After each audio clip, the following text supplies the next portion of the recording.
नमस्कार, मैं नीलकमल स्वागत करती हूँ आप सबों का अपने चैनल के हिंदी मंच में। आपको ध्यान होगा कि हम लोग ध्रुव स्वामी, जो कि जयशंकर प्रसाद के द्वारा रचित एक नाटक है, ऐतिहासिक नाटक है, एकांकी है। इस एकांकी का हम रसास्वादन कर रहे थे और हमने इसका 3 अंक एक साथ पढ़ा था, आप और मैं।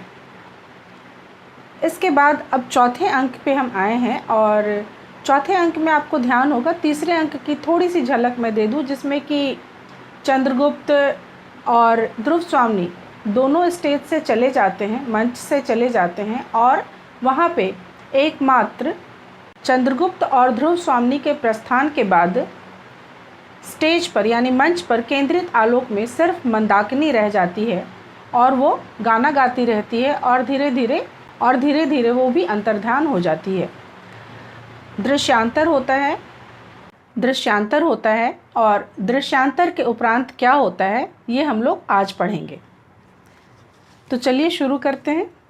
शक दुर्ग के भीतर सुनहले काम वाले खंभों पर एक दालान, बीच में छोटी छोटी 2 सीढ़ियाँ, उसी के सामने कश्मीरी खुदाई का सुंदर लकड़ी का सिंहासन, बीच में 2 खंभे खुले हुए हैं, उनके दोनों ओर मोटे मोटे चित्र बने हुए तिब्बती ढंग के रेशमी पर्दे पड़े हैं। सामने बीच में छोटे से आंगन की तरह, जिसके दोनों ओर क्यारियाँ, उनमें 2-4 पौधे हैं और लताएं फूलों से लदी दिखाई पड़ती हैं। कोमा प्रवेश करती है। कोमा धीरे धीरे चलती पौधों को देखती हुई, इन्हें सींचना पड़ता है, नहीं तो इनकी रुखाई और मलिनता सौंदर्य पर आवरण डाल देती है। देखकर आज तो इनके पत्ते धुले हुए भी नहीं हैं, इनमें फूल जैसे मुकुलित होकर ही रह जाते हैं। खिलखिलाकर हंसने का मानो इनमें बल ही नहीं। सोचकर ठीक इधर कई दिनों से महाराज अपने युद्ध विग्रह में लगे हुए हैं और मैं भी यहाँ नहीं आई, तो फिर इनकी चिंता कौन करता। उस दिन मैंने यहाँ और भी 2 मंच रख देने को कह दिया था, पर सुनता कौन है। सब जैसे रक्त के प्यासे, प्राण लेने और देने में पागल। बसंत का उदास और अलस पवन आता है, चल जाता है, कोई उसके स्पर्श से परिचित नहीं। ऐसा जीवन तो वास्तविक नहीं। सीढ़ी पर बैठकर सोचने लगती है। प्रणय, प्रेम जब सामने से आते हुए तीव्र आलोक की तरह आंखों में प्रकाश पुंज उड़ेल देता है, तब सामने की सब वस्तुएं और भी अस्पष्ट हो जाती हैं। अपनी ओर से कोई भी प्रकाश की किरण नहीं। तब वही, केवल वही पागलपन, भूल हो, दुख मिले, प्रेम करने की एक ऋतु होती है। उसका चूकना, उसमें सोच समझ कर चलना, दोनों बराबर है। सुना है दोनों ही संसार के चतुरों की दृष्टि में मूर्ख बनते हैं। तब कोमा, तू किसे अच्छा समझती है? गाना गाती है। यौवन तेरी चंचल छाया, यौवन तेरी चंचल छाया, इसमें बैठ घूंट भर पी लूं जो रस तू है लाया। मेरे प्याले में मद बनकर, मेरे प्याले में मद बनकर कब तू छली समाया। जीवन बंसी के छिद्रों में स्वर बनकर लहराया। पल भर रुकने वाले कह तू पथिक कहाँ से आया। प्रेम के भाव के प्रति कोमा के मन में जो धारणाएं हैं, उसी को वो व्यक्त कर रही है और इस तरह से गाने में उसे इंगित करती है कि जब किसी को प्रेम हो जाता है तब उसे और कुछ भी नहीं सूझता। चुप होकर आंखें बंद किए तन्मय होकर बैठी रहती है। शकराज का प्रदेश हाथों में एक लंबी तलवार लिए हुए चिंतित भाव से आकर इस तरह खड़ा होता है जिससे कोमा को नहीं देखता। शकराज कह रहा है कि खिंगिल अभी तक नहीं आया, क्या वह बंदी तो नहीं कर लिया गया? यदि वे अंधे नहीं हैं तो उन्हें अपने सिर पर खड़ी विपत्ति दिखाई देनी चाहिए। सोचकर, विपत्ति केवल उन्हीं पर तो नहीं है, हम लोगों को भी रक्त की नदी बहानी पड़ेगी। चित्त बड़ा चंचल हो रहा है, तो बैठ जाऊं इस एकांत में, अपने बिखरे हुए मन को संभाल लूं। इधर उधर देखता है। कोमा आहट पाकर खड़ी होती है उसे देखकर। अरे कोमा। कोमा कहती है, हाँ महाराज, क्या आज्ञा है? शकराज उसे स्निग्ध भाव से देखते हुए, आज्ञा नहीं कोमा, तुम्हें आज्ञा ना दूंगा। तुम रूठी हुई सी क्यों बोल रही हो? कोमा, रूठने का सुहाग मुझे कब मिला? रूठने का सुहाग मुझे मिला कब? शकराज, आजकल मैं जैसी भीषण परिस्थिति में हूँ उसमें अन्य मनस्क होना स्वाभाविक है, तुम्हें यह भूलना जाना चाहिए। कोमा, तो क्या आपकी दुश्चिंताओं में मेरा कोई भाग नहीं है? मुझे उससे अलग रखने से क्या वह परिस्थिति कुछ सरल हो सकती है? शकराज, तुम्हारे हृदय को उन दुर्भावनाओं में डालकर व्यथित नहीं करना चाहता।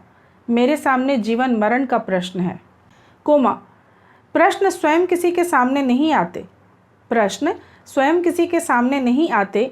मैं तो समझती हूँ कि मनुष्य उन्हें जीवन के लिए उपयोगी समझता है।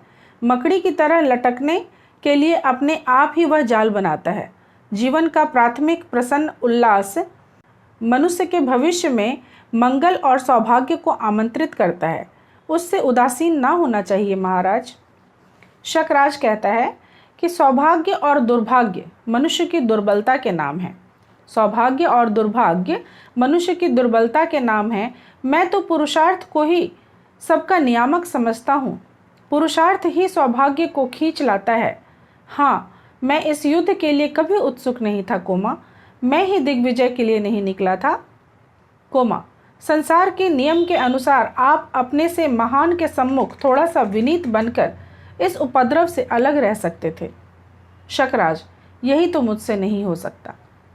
कोमा, अभावमयी लघुता में मनुष्य अपने को महत्वपूर्ण दिखाने का अभिनय ना करे तो क्या अच्छा नहीं है?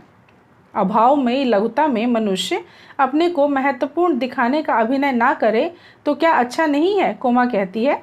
तो शकराज चिढ़ कर कहता है कि यह शिक्षा अभी रहने दो कोमा। मैं किसी से बड़ा नहीं हूँ तो छोटा भी नहीं बनना चाहता। तुम अभी तक पाषाणी प्रतिमा की तरह वहीं खड़ी हो। मेरे पास आओ। कोमा, पाषाणी? हाँ राजा, पाषाणी के भीतर ही कितने मधुर स्रोत बहते हैं। उसमें मदिरा नहीं, शीतल जल की धारा बहती है, प्यासों की तृप्ति। पाषाणी प्रतिमा कहने का मतलब है कि तुम वहाँ पत्थर की मूर्त बनकर क्यों खड़ी हो? शकराज कोमा से कहते हैं कि तुम वहाँ पत्थर की मूर्त बनकर क्यों खड़ी हो, मेरे नज़दीक आओ। तो वो कहती है कि पाषाण में ही, वो ये कहती है कि पाषाण से ही निर्झर स्रोत बहते हैं, ठंडे पानी का झरना बहता है, शीतल जल की धारा बहती है, प्यासों की तृप्ति होती है। तो शकराज कहते हैं किंतु मुझे तो इस समय स्फूर्ति के लिए प्याला मदिरा ही चाहिए। कोमा, इस स्थिर दृष्टि से देखती हुई, मैं ले आती हूँ, आप बैठिए। कोमा एक छोटा सा मंच रखकर चली जाती है। शकराज मंच पर बैठ जाता है। खिंगिल का प्रवेश होता है। शकराज कह रहा है कि कहो जी, क्या समाचार है? खिंगिल, महाराज, मैंने उन्हें अच्छी तरह समझा दिया कि हम लोगों का अवरोध दृढ़ है। उन्हें दो में से एक करना ही होगा, या तो अपने प्राण दें अथवा हमारे संधि के नियमों को स्वीकार करें। शकराज उत्सुकता से, तो वे समझ गए? खिंगिल, दूसरा उपाय ही क्या था? यह छोकरा रामगुप्त समुद्रगुप्त की तरह दिग्विजय करने निकला था। उसे इन बीहड़ पहाड़ी घाटियों का परिचय नहीं मिला था, किंतु सब बातों को समझकर वह आपके नियमों को मानने के लिए बाध्य हुआ। शकराज प्रसन्नता से उठकर उसके दोनों हाथ पकड़ लेता है। तुम सच कह रहे हो? मुझे आशा नहीं थी। क्या मेरा दूसरा प्रस्ताव भी रामगुप्त ने मान लिया? स्वर्ण के कलश में मदिरा लेकर कोमा चुपके से आकर पीछे खड़ी हो जाती है। खिंगिल, हाँ महाराज, उसने मांगे हुए सब उपहारों को देना स्वीकार किया और ध्रुव स्वामिनी भी आपकी सेवा में शीघ्र उपस्थित होती है। कोमा चौंक उठती है और शकराज प्रसन्नता से खिंगिल के हाथों को झकझोरने लगता है। कोमा मन ही मन शकराज को प्रेम करती है, इसलिए जब वो ध्रुव स्वामिनी के आने की बात सुनती है तो वो बहुत चौंक उठती है कि ये क्या प्रस्ताव भेजा था शकराज ने, और ऐसा प्रस्ताव भेजा था और उसे मान भी लिया गया है। शकराज कहता है कि खिंगिल, तुमने कितना सुंदर समाचार सुनाया। आज देव पुरुषों की स्वर्गीय आत्माएं प्रसन्न होंगी। उनकी पराजयों का यह प्रतिशोध है। हम लोग गुप्तों की दृष्टि में जंगली, बर्बर और असभ्य हैं, तो हमारी प्रतिहिंसा भी बर्बरता के अनुकूल ही होनी चाहिए। हाँ, मैंने अपने शूर सामंतों के लिए भी स्त्रियां मांगी थी। पूछ रहा है कि मैंने जो अपने शूर सामंतों के लिए मगध की स्त्रियों की मांग की थी, उसका क्या हुआ? तो खिंगिल कहता है कि वे भी साथ आएंगी। शकराज, तो फिर सोने की झांझ वाली नाच का प्रबंध करो, इस विजय का उत्सव मनाया जाए और मेरे सामंतों को भी शीघ्र बुला लो। खिंगिल का प्रस्थान। खिंगिल वहाँ से चला जाता है, ये खबर दे के वहाँ से चला जाता है और शकराज अपनी प्रसन्नता में उद्विग्न सा इधर उधर टहलने लगता है और कोमा अपना कलश लिए हुए धीरे धीरे सिंहासन के पास जाकर खड़ी हो जाती है। 4 सामंतों का प्रवेश। दूसरी ओर से नर्तकियों का दल आता है। शकराज उनकी ओर ही देखता हुआ सिंहासन पर बैठ जाता है। नर्तकियां नाचती हुई गाती हैं। अस्ताचल पर युवती संध्या की खुली अलख घुंघराली है। अस्ताचल पर युवती संध्या की खुली अलख घुंघराली है। लो मानिक मदिरा की धारा अब बहने लगी निराली है। भरली पहाड़ियों ने अपनी झीलों की रत्नमयी प्याली झुक चली चूमने वल्लरियों से लिपटी तरु की डाली है। यह लगा पिघलने मानिनियों का हृदय मृदु प्रणय रोष भरा। वे हंसती हुई दुलार भरी मधुलहर उठाने वाली है। भरने निकले हैं प्यार भरे जोड़े कुंजों की झुरमट में। इस मधुर अंधेरी में अब तक क्या इनकी प्याली खाली है। भर उठी प्यालियां सुमनों ने सौरभ मकरंद मिलाया है। भर उठी प्यालियां सुमनों ने सौरभ मकरंद मिलाया है। कामिनियों ने अनुराग भरे अधरों से उन्हें लगा ली है। वसुधा मदमाती हुई उधर आकाश लगा देखो झुकने। वसुधा मदमाती हुई उधर आकाश लगा देखो झुकने। सब झूम रहे अपने सुख में तूने क्यों बाधा डाली है। नर्तकियां जाने लगती हैं। एक सामंत कहता है कि श्रीमान, इतनी बड़ी विजय के अवसर पर इस सूखे उत्सव से संतोष नहीं होगा, जबकि कलश सामने भरा पड़ा हुआ है। शकराज, ठीक है, इन लोगों को केवल कहकर ही नहीं, प्यालियां भरकर भी देनी चाहिए। नर्तकियां एक एक को सानुरोध पान कराती है, यानी जितनी नर्तकियां हैं वे सारे सामंतों को मदिरा उड़ेल कर देती हैं। दूसरा सामंत कहता है कि श्रीमान की आज्ञा मानने के अतिरिक्त दूसरी गति नहीं। उन्होंने समझ से काम लिया, नहीं तो हम लोगों को इस रात की कालिमा में रक्त की लाली मिलानी पड़ती। कहने का मतलब कि युद्ध होकर रहता, क्योंकि आपको ध्यान होगा कि शकराज ने जो संधि संदेश भेजा था उसमें विकल्प नहीं छोड़ा था। उसमें 2 ही विकल्प थे और उसमें से एक को मानना था कि या तो युद्ध करो या फिर ध्रुव स्वामिनी को और साथ ही शकों के जितने भी सामंत हैं उन सब के लिए मगध की स्त्रियों को भेजो। तो इनमें से 2 ही चीज़ें थी, या तो आप ये कीजिए कि ध्रुव स्वामिनी और सारी स्त्रियों को भेजिए यहाँ पे शकराज के यहाँ, या फिर शस्त्र उठाइए। और रामगुप्त जिस तरह का शासक था, जिस तरह का नीच शासक था, जिस तरह का क्लीव शासक था, जिस तरह से उसने इस संधि को माना कि स्त्रियों को भेजना उसे ज़्यादा उचित जान पड़ा बनिस्बत युद्ध करने के। तो सामंत वही कह रहा है कि वो समझदार थे कि उन्होंने इस चीज़ को माना, अन्यथा जो है हमें युद्ध करना पड़ता और रक्त बहाना पड़ता। तीसरा सामंत कहता है, क्यों बकबक करते हो, चुपचाप इस बिना परिश्रम की विजय का आनंद लो। लड़ना पड़ता तो सारी हेकड़ी भूल जाती। दूसरा सामंत क्रोध से लड़खड़ाता हुआ उठता है। तीसरा सामंत, हाँ जी, तुमसे। दूसरा सामंत, तो फिर आओ तुम ही से निपट लें। आपस में लड़ने लगते हैं। तो सब परस्पर लड़ने की चेष्टा करते हैं। शकराज खिंगिल को संकेत करता है, वह उन लोगों को बाहर लिया जाता है और तूर्यनाद होता है। शकराज, रात्रि के आगमन की सूचना हो गई। दुर्ग का द्वार अब शीघ्र ही बंद होगा। अब तो हृदय अधीर हो रहा है खिंगिल। खिंगिल का पुनः प्रवेश। खिंगिल, दुर्ग तोरण में शिविकाएं आ गई हैं। शकराज गर्व से, तब विलंब क्यों, उन्हें अभी ले आओ। खिंगिल सविनय, किंतु रानी की एक प्रार्थना है। खिंगिल आके बताता है कि दुर्ग तोरण में शिविकाएं आ गई हैं, यानी जो वहाँ से स्त्रियां चली थी वो यहाँ पे आ चुकी हैं। तो वही आके शकराज को बताता है। शकराज गर्व से, तब विलंब क्यों, उन्हें अभी ले आओ। खिंगिल सविनय, किंतु रानी की एक प्रार्थना है। शकराज, क्या। खिंगिल, वह केवल श्रीमान से ही सीधे भेंट करना चाहती हैं। वह केवल श्रीमान से ही सीधे भेंट करना चाहती है। उनकी मर्यादा। शकराज ठठाकर हंसते हुए, क्या कहा, मर्यादा। भाग्य ने झुकने के लिए जिन्हें विवश कर दिया हो उन लोगों के मन में मर्यादा का ध्यान और भी अधिक रहता है। यह उनकी दयनीय दशा है। खिंगिल, वह श्रीमान की रानी होने के लिए आ रही है। शकराज हंसकर, अच्छा तो तुम मध्यस्थ हो ना, तुम्हारी बात मानकर मैं उनसे एकांत में ही भेंट करूंगा, जाओ। खिंगिल का प्रस्थान हो जाता है, खिंगिल वहाँ से चला जाता है। उसके बाद कोमा पूछती है, कोमा जो कि पीछे ही खड़ी थी उसके अभी तक, वो पूछती है कि महाराज मुझे क्या आज्ञा है।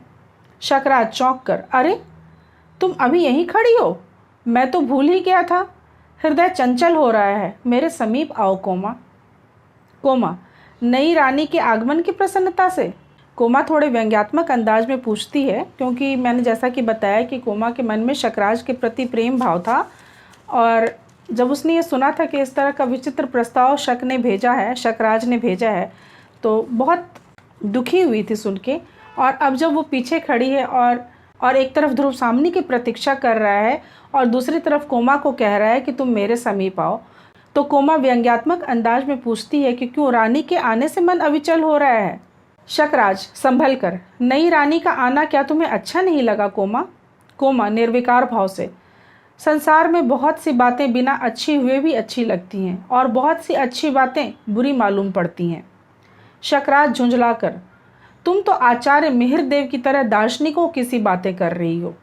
कोमा, वे मेरे पिता तुल्य हैं, उन्हीं की शिक्षा में मैं पली बढ़ी हूँ। हाँ ठीक है, जो बातें राजा को अच्छी लगें वे ही मुझे भी रुचनी ही चाहिए। शकराज अव्यवस्थित होकर, अच्छा तुम इतनी अनुमतिमयी हो, वह मैं आज जान सका। मतलब शकराज ये कह रहा कि अच्छा तुम इतनी अनुमतिमयी हो, यानी इतना बात मानकर चलने वाली हो, ये मुझे आज ही पता चला। कोमा कहती है कि राजा तुम्हारी स्नेह सूचनाओं की सहज प्रसन्नता और मधुर आलापों ने जिस दिन मन के नीरस और नीरव शून्य में संगीत की, वसंत की और मकरंद की सृष्टि की थी, उसी दिन से मैं अनुभूति में बन गई हूँ। क्या वह मेरा भ्रम था? कह दो वह तेरी भूल थी। उत्तेजित होकर कोमा सिर उठाकर राजा से आंख मिलाती है। शकराज संकोच से, नहीं कोमा, वह भ्रम नहीं था, मैं सचमुच तुम्हें बहुत प्यार करता हूँ। कोमा, उसी तरह? तब भी यह बात, यानी कि आप मुझे प्यार करते हो। कोमा ये कहती है कि यदि आप मुझे प्यार करते हैं तो आपने इस तरह का प्रस्ताव क्यों रखा गुप्तों के सामने, और ध्रुव स्वामी के आने से आप इतने अविचल, अस्थिर, इतने प्रसन्न क्यों हैं, और इस तरह का प्रस्ताव आपने रखा है, और आप फिर भी कह रहे हैं कि आप मुझे प्यार करते हैं। कोमा, उसी तरह, तब भी यह बात। शकराज शशंक भाव से, कौन सी बात? कोमा, वही जो आज होने जा रही है मेरे राजा। आज तुम एक स्त्री को अपने पति से विच्छिन्न कराकर अपने गर्व की तृप्ति के लिए कैसा अनर्थ कर रहे हो। शकराज हंसकर बात उड़ाते हुए, पगली कोमा, यह मेरी राजनीति का प्रतिशोध है। कोमा दृढ़ता से, किंतु राजनीति का प्रतिशोध क्या एक नारी को कुचले बिना नहीं हो सकता? शकराज, जो विषय समझ में ना आवे उस पर विवाद ना करो। कोमा खिन्न होकर, मैं क्यों ना करूं? ठहर कर, किंतु नहीं, मुझे विवाद करने का अधिकार नहीं, यह मैं समझ गई। दुखी होकर जाना चाहती है। दूसरी ओर से मिहिरदेव का प्रवेश, हाथ में लंबा त्रिशूल, घुटने तक परिच्छद और छाती तक सफ़ेद दाढ़ी। शकराज संभ्रम में खड़े होकर, धर्मपूज्य, मैं वंदना करता हूँ। मिहिरदेव, कल्याण हो। कोमा के सिर पर हाथ रखकर, बेटी मैं तुमको ही देखने चला आया, तू उदास क्यों है? शकराज की ओर गूढ़ दृष्टि। शकराज, आचार्य रामगुप्त का दर्प दलन करने के लिए मैंने, शकराज बता रहा है, शकराज कह रहा है कि आचार्य रामगुप्त का दर्प दलन करने के लिए मैंने ध्रुव स्वामी को उपहार में भेजने की आज्ञा की थी। आज रामगुप्त की रानी मेरे दुर्ग में आई है, कोमा को इसमें आपत्ति है। मिहिरदेव गंभीरता से, ऐसे कामों में तो आपत्ति होनी ही चाहिए, ऐसे कामों में तो आपत्ति होनी ही चाहिए राजन। स्त्री का सम्मान नष्ट करके तुम जो भयानक अपराध करोगे उसका फल क्या अच्छा होगा? और भी यह अपनी भावी पत्नी के प्रति तुम्हारा अत्याचार होगा। शकराज क्षोभ से, भावी पत्नी? मिहिरदेव, अरे क्या तुम इस क्षणिक सफलता से प्रमत्त हो जाओगे? क्या तुमने अपने आचार्य की प्रतिपालिता कुमारी के साथ स्नेह का संबंध नहीं स्थापित किया? मिहिरदेव शकराज से कह रहे हैं कि क्या तुमने अपने आचार्य की पुत्री के साथ स्नेह का संबंध नहीं कायम किया है? और अब जब तुम ध्रुव स्वामी के साथ भले ही रामगुप्त के दर्प दलन करने के लिए जो कुछ भी करोगे, तो क्या ये उसके साथ, यानी कि उनकी पुत्री के साथ गलत नहीं होगा? तो वो कहते हैं कि क्या तुमने अपने आचार्य की प्रतिपालिता कुमारी के साथ स्नेह का संबंध नहीं स्थापित किया? क्या इसमें भी संदेह है? राजा, स्त्रियों का स्नेह विश्वास भंग कर देना कोमल तंतु को तोड़ने से भी सहज है, परंतु सावधान होकर उसके परिणाम को भी सोच लो। शकराज, मैं समझता हूँ कि आप मेरे राजनीतिक कामों में हस्तक्षेप ना करें तो अच्छा है। मैं समझता हूँ कि आप मेरे राजनीतिक कामों में हस्तक्षेप ना करें तो अच्छा हो। मिहिरदेव, राजनीति ही मनुष्यों के लिए सब कुछ नहीं है। मिहिरदेव कहते हैं कि राजनीति ही मनुष्यों के लिए सब कुछ नहीं है। राजनीति के पीछे नीति से भी हाथ ना धो बैठो। आज आप देखोगे कि यही हो रहा है। मैं थोड़ा सा विषय से हट के आज की राजनीति की यदि चर्चा करूं तो राजनीति में कहते हैं कि नैतिकता का समावेश होना चाहिए, लेकिन आप देखोगे कि आज की राजनीति में नैतिकता का तिरोभाव हो गया है। और यही चीज़ आचार्य मिहिरदेव भी शकराज से कह रहे हैं कि राजनीति ठीक है, लेकिन उसके क्रम में राजनीति का पालन करने के लिए नीति से भी हाथ मत धो बैठो। यानी नीति का पालन करो, जो उचित है वो करो, जो नैतिक है वो करो, अनैतिक कार्य मत करो। तो वो कहते हैं कि राजनीति के पीछे नीति से भी हाथ ना धो बैठो, जिसका विश्व मानव के साथ व्यापक संबंध है। राजनीति की साधारण छलनाओं से सफलता प्राप्त करके क्षण भर के लिए तुम अपने को चतुर समझने की भूल कर सकते हो, परंतु इस भीषण संसार में एक प्रेम करने वाले हृदय को खो देना सबसे बड़ी हानि है। शकराज, दो प्यार करने वाले हृदयों के बीच स्वर्गीय ज्योति का निवास है। शकराज, बस बहुत हो चुका। आपके महत्व की भी एक सीमा होगी। अब आप यहाँ से नहीं जाते हैं तो मैं ही चला जाता हूँ। प्रस्थान। ये कह के शकराज चला जाता है। मिहिरदेव जो कुछ भी कह रहे हैं वो उसे रास नहीं आता है और इसीलिए मिहिरदेव को जाने के लिए कहता है, लेकिन मिहिरदेव जब नहीं जाते हैं तो वो खुद ही वहाँ से चला जाता है कि ठीक है, इतना भाषण उसे पसंद नहीं आ रहा है, इतनी नैतिकता की बातें उसे अच्छी नहीं लग रही हैं। तो मिहिरदेव कह रहे हैं, चल कोमा, हम लोगों को लताओं, वृक्षों और चट्टानों से छाया और सहानुभूति मिलेगी। इस दुर्ग के बाहर चल। कोमा भर्राए कंठ से पिताजी खड़ी रहती है। मिहिरदेव, बेटी हृदय को संभाल, कष्ट सहन करने के लिए प्रस्तुत हो जा। प्रताड़ना में बड़ा मोह होता है, विनीत और आकर्षण भी, पर दुखदायी और हृदय को बेधने के लिए ही इस बंधन को तोड़ डाल। देखिए किस समय की बात है। आप देखेंगे कि एक पिता जो है वो अपनी पुत्री के प्रेम संबंध से वाकिफ़ है, प्रेम संबंध की जानकारी रखता है और साथ ही उसे सही निर्णय लेने के लिए कहता है कि इस तरह के प्रेम संबंधों को तोड़ देना चाहिए, इसे आगे और नहीं बढ़ाना चाहिए, नहीं तो ये दुख का कारण बनता है। तो मिहिरदेव कहते हैं कि इस बंधन को तोड़ डाल। कोमा कहती है सकरुण, दुखी होकर कहती है, करुणा के साथ कहती है, तोड़ डालूं पिताजी? मैंने जिसे अपने आंसुओं से सींचा वही दुलार भरी वल्लरी मेरी आंख बंद कर चलने से मेरे ही पैरों से उलझ गई है। दे दूं एक झटका, उसकी हरी हरी पत्तियां कुचल जाएं और छिन्न होकर धूल में लौटने लगें? ना, ऐसी कठोर आज्ञा ना दो। मिहिरदेव निश्वास लेकर आकाश को देखते हुए, यहाँ तेरी भलाई होती तो मैं चलने के लिए ना कहता, यहाँ तेरी भलाई होती तो मैं चलने के लिए ना कहता। हम लोग अखरोट की छाया में बैठेंगे, झरनों के किनारे दाख के कुंजों में विश्राम करेंगे। जब नीले आकाश में मेघों के टुकड़े मानसरोवर जाने वाले हंसों का अभिनय करेंगे, तब तू अपनी तकली पर ऊन काटती हुई कहानी कहेगी और मैं सुनूंगा। कोमा, तो चलूं? चारों ओर देखकर एक घड़ी के लिए मुझे। मिहिरदेव ऊब कर आकाश की ओर देखता हुआ, तू नहीं मानती? अब देख, नील लोहित रंग का धूमकेतु अविचल भाव से इस दुर्ग की ओर कैसा भयानक संकेत कर रहा है। कोमा उधर देखते हुए, तब भी एक क्षण मुझे। मिहिरदेव, पागल लड़की, अच्छा मैं फिर आऊँगा, तू सोच ले, विचार कर ले। जाता है। तो मिहिरदेव, क्योंकि कोमा को संशय हो रहा है, कोमा शकराज से प्यार करती है, स्नेह संबंध है उसका, तो वो मोह में होकर वहाँ से जाना नहीं चाहती और पिताजी की आज्ञा को चाहते हुए भी नहीं मानती है, मन से मजबूर होकर वहीं पे रुक जाती है।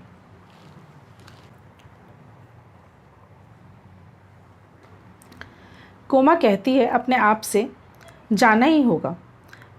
तब यह मन की उलझन क्यों? अमंगल का अभिशाप अपनी क्रूर हंसी से इस दुर्ग को कपा देगा और सुख के स्वप्न विलीन हो जाएंगे। मेरे यहाँ रहने से उन्हें अपने भावों को छिपाने के लिए बनावटी व्यवहार करना होगा। पग पग पर अपमानित होकर मेरा हृदय उसे सह नहीं सकेगा। तो चलूं? यही ठीक है। पिताजी ठहरिए, मैं आती हूँ। शकराज प्रवेश करके, कोमा कोमा, जाती हूँ राजा। शकराज, कहाँ? आचार्य के पास। मालूम होता है कि वे बहुत ही दुखी होकर चले गए। कोमा, धूमकेतु को दिखाकर उन्होंने मुझसे कहा है कि तुम्हारे दुर्ग में रहने से अमंगल होगा। शकराज भयभीत होकर उसे देखता हुआ, ओह, भयानक पूंछ वाला धूमकेतु, आकाश का उच्छृंखल पर्यटक, नक्षत्र लोक का अभिशाप। कोमा, आचार्य को बुलाओ, वे जो आदेश देंगे वही करूँगा। इस अमंगल की शांति होनी चाहिए। कोमा, वे बहुत चिढ़ गए हैं, अब उनको प्रसन्न करना सहज नहीं है। कोमा, अब उनको प्रसन्न करना सहज नहीं है, वे मुझे अपने साथ लिवा जाने के लिए प्रतीक्षा में होंगे। शकराज, कोमा, तुम कहाँ जाओगी? कोमा, पिताजी के साथ। शकराज, और मेरा प्यार स्नेह सब भुला दोगी? इस अमंगल की शांति करने के लिए आचार्य को ना समझाओगी? कोमा खिन्न होकर, प्रेम का नाम ना लो। वह एक पीड़ा थी जो छूट गई, उसकी कसक भी धीरे धीरे दूर हो जाएगी। राजा, मैं तुम्हें प्यार नहीं करती। मैं तो दर्प से दीप्त तुम्हारी महत्वमयी पुरुष मूर्ति की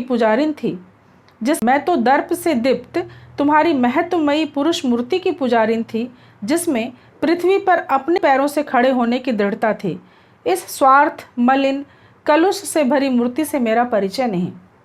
अपनी तेज की अग्नि में जो सब कुछ भस्म कर सकता हो, उस दृढ़ता का आकाश के नक्षत्र कुछ बना बिगाड़ नहीं सकते। तुम आशंका मात्र से दुर्बल, कंपित और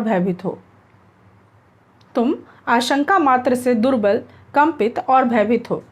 शकराज धूमकेतु को बार बार देखता हुआ, भयानक, कोमा, मुझे बचाओ। कोमा, जाती हूँ महाराज, पिताजी मेरी प्रतीक्षा करते होंगे। जाती है। शकराज अपने सिंहासन पर हताश बैठ जाता है। प्रहरी प्रवेश करके, महाराज, ध्रुव स्वामिनी ने पूछा है कि एकांत हो तो आऊं? शकराज, हाँ, कह दो यहाँ एकांत है, और देखो वहाँ कोई ना आने पावे। प्रहरी जाता है। शकराज चंचल होकर टहलने लगता है। धूमकेतु की ओर दृष्टि जाती है तो भयभीत होकर बैठ जाता है। शकराज, तो इसका कोई उपाय है? ना जाने क्यों मेरा हृदय घबरा रहा है। कोमा को समझा बुझाकर ले आना चाहिए सोचकर, किंतु इधर ध्रुव स्वामिनी जो आ रही है, तो भी देखूं यदि कोमा प्रसन्न हो जाए। प्रस्थान, ऐसा सोच के वो चला जाता है। स्त्री वेश में आगे चंद्रगुप्त और पीछे ध्रुव स्वामिनी स्वर्ण खचित उत्तरीय में अंग छिपाए आते हैं। खुले मुखों पर चेष्टा दिखाई देती है। चंद्रगुप्त, आज तुम कितनी प्रसन्न हो। ध्रुव स्वामिनी, और तुम क्या नहीं? चंद्रगुप्त, मेरे जीवन निश्चय का ध्रुव नक्षत्र इस अंधकार में अपने स्थिर उज्ज्वलता से चमक रहा है। आज महोत्सव है ना। ध्रुव स्वामिनी कहती है, लौट जाओ, इस तुच्छ नारी जीवन के लिए इतने महान उत्सर्ग की आवश्यकता नहीं। चंद्रगुप्त, देवी, यह तुम्हारा क्षणिक मोह है, मेरी परीक्षा न लो। मेरे शरीर ने चाहे जो रूप धारण किया हो, किंतु हृदय निश्चल है। ध्रुव स्वामिनी, अपनी कामना की वस्तु ना पाकर यह आत्महत्या जैसा प्रसंग तो नहीं है। चंद्रगुप्त, ध्रुव स्वामिनी चंद्रगुप्त से ये कहती है कि अपनी कामना की वस्तु नहीं पाकर इस तरीके से कहीं ये आत्महत्या जैसा प्रसंग तो नहीं है। आपको ध्यान होगा कि चंद्रगुप्त जो है वो स्त्री वेश में आया है और साथ में ध्रुव स्वामिनी भी आई है, और यहाँ पे दोनों के बीच क्या वार्तालाप हो रहा है, हम उसी का पठन कर रहे हैं। चंद्रगुप्त कहता है कि तीखे वचनों से मर्माहत करके भी आज कोई मुझे इस मृत्यु पथ से विमुख नहीं कर सकता। मैं केवल अपना कर्तव्य करूं, इसी में मुझे सुख है। ध्रुव स्वामिनी संकेत करती है। शकराज का प्रवेश होता है। दोनों चुप हो जाते हैं। वह दोनों को चकित होकर देखता है। शकराज, मैं किसको रानी समझूं? रूप का ऐसा तीव्र आलोक नहीं, मैंने कभी नहीं देखा था। इनमें कौन ध्रुव स्वामिनी है? ध्रुव स्वामिनी आगे बढ़कर, यह मैं आ गई हूँ। चंद्रगुप्त हंसकर, शकराज को तुम धोखा नहीं दे सकती हो कि ध्रुव स्वामिनी कौन है, यह एक अंधा भी बता सकता है।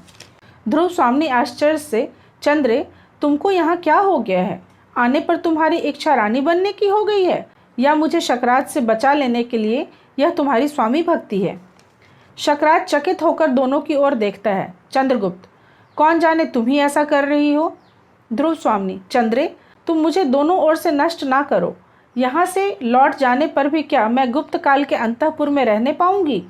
चंद्रगुप्त, चंद्रे कहकर मुझको पुकारने से तुम्हारा क्या तात्पर्य है। यह अच्छा झगड़ा फैलाया, इसीलिए मैंने एकांत में मिलने की प्रार्थना की थी। ध्रुव स्वामी, तो क्या मैं यहाँ भी चली जाऊंगी। शकराज, ठहरो, दोनों को ध्यान से देखता हुआ। क्या चिंता यदि दोनों को ही रानी समझ लूं। शकराज, ठहरो, दोनों को ध्यान से देखता हुआ। क्या चिंता यदि दोनों को ही रानी समझ लूं। ध्रुव स्वामी कहती है ऐं, और चंद्रगुप्त कहता है हैं। शकराज, क्यों, इसमें क्या बुरी बात है। चंद्रगुप्त, जी नहीं, यह नहीं हो सकता। ध्रुव स्वामी कौन है, पहले इसका निर्णय होना चाहिए। ध्रुव स्वामी क्रोध से, चंद्रे मेरे भाग्य के आकाश में धूमकेतु सी अपनी गति बंद करो। शकराज धूमकेतु की ओर देखता भयभीत सा, ओह भयानक, व्यग्र भाव से टहलने लगता है। चंद्रगुप्त शकराज की पीठ पर हाथ रखकर, सुनिए। ध्रुव स्वामी, चंद्रे। चंद्रगुप्त, इस धमकी से तो कोई लाभ नहीं। ध्रुव स्वामी फिर कहती है, तो फिर मेरा और तुम्हारा जीवन मरण साथ ही होगा। चंद्रगुप्त, तो डरता कौन है। दोनों शीघ्रता से कटार निकालते हैं। शकराज घबराकर, हैं, यह क्या, तुम लोग यह क्या कर रही हो। क्योंकि जो असली ध्रुव स्वामी है वो और चंद्रगुप्त जो ध्रुव स्वामी के वेश में आया है, शकराज के सामने दोनों आपस में कटार निकाल के लड़ाई करना शुरू कर देते हैं, यह सिद्ध करने के लिए कि असली ध्रुव स्वामी कौन है। तो शकराज संशय में पड़ जाता है। तो शकराज कहता है घबरा कर, हैं, यह क्या, तुम लोग यह क्या कर रही हो। ठहरो, आचार्य ने ठीक कहा है, आज शुभ मुहूर्त नहीं है। मैं कल विश्वसनीय व्यक्ति को बुलाकर इसका निश्चय कर लूँगा, आज तुम लोग विश्राम करो। ध्रुव स्वामी कहती है, नहीं, इसका निश्चय तो आज ही होना चाहिए। शकराज बीच में खड़ा होकर, मैं कहता हूँ ना। चंद्रगुप्त, वाह रे कहने वाले। ध्रुव स्वामी मानो चंद्रगुप्त के आक्रमण से भयभीत होकर पीछे हटती है और तुर्यनाद करती है। शकराज आश्चर्य से उसे सुनता हुआ सहसा घूमकर चंद्रगुप्त का हाथ पकड़ लेता है। ध्रुव स्वामी झटके से चंद्रगुप्त का उत्तरीय खींच लेती है और चंद्रगुप्त हाथ छुड़ाकर शकराज को घेर लेता है। शकराज चकित सा, ऐं, यह तुम कौन, प्रवंचक। चंद्रगुप्त, मैं हूँ चंद्रगुप्त, तुम्हारा काल, अकेला आया हूँ तुम्हारी वीरता की परीक्षा लेने, सावधान। शकराज भी कटार निकालकर युद्ध के लिए अग्रसर होता है। युद्ध और शकराज की मृत्यु। बाहर दुर्ग में कोलाहल, ध्रुव स्वामी की जय, ध्रुव स्वामी की जय का हल्ला मचाते हुए रक्ताक्त कलेवर सामंत कुमारी का प्रवेश। ध्रुव स्वामी और चंद्रगुप्त को घेर कर संवेद स्वर से, देवी ध्रुव स्वामी की जय, देवी ध्रुव स्वामी की जय। दृश्यांतर। यहाँ पुनः दृश्यांतर होता है। अभी तक हमने पढ़ा चंद्रगुप्त विक्रमादित्य ध्रुव स्वामी के साथ स्त्री वेश में शक राजा के यहाँ जाता है और वहाँ पर आपस में ध्रुव स्वामी और छद्म ध्रुव स्वामी यानी कि चंद्रगुप्त युद्ध करने का अभिनय करने लगते हैं और फिर वास्तविकता का पता चलता है और चंद्रगुप्त बताता है उसे, शकराज को, कि मैं चंद्रगुप्त हूँ, छद्म वेश में आया था। और वहाँ पे युद्ध शुरू हो जाता है शकराज के साथ चंद्रगुप्त का। और चंद्रगुप्त द्वितीय यानी कि विक्रमादित्य, चंद्रगुप्त द्वितीय विक्रमादित्य जो है वो शकराज को मार डालता है और वहाँ पे कोलाहल होने लगता है, ध्रुव स्वामी की जय, देवी ध्रुव स्वामी की जय। फिर से दृश्यांतर होता है और इसके बाद क्या होता है ये मैं अपने वीडियो के अगले और अंतिम अंक में बताऊंगी। और इसके लिए आप लोगों को पुनः मेरे साथ जुड़ना होगा। हम मिलकर ध्रुव स्वामी का अंतिम अंक पढ़ेंगे। आप सबों का बहुत बहुत धन्यवाद मेरे साथ इस साहित्य यात्रा में सहयात्री बनने का। बहुत बहुत धन्यवाद।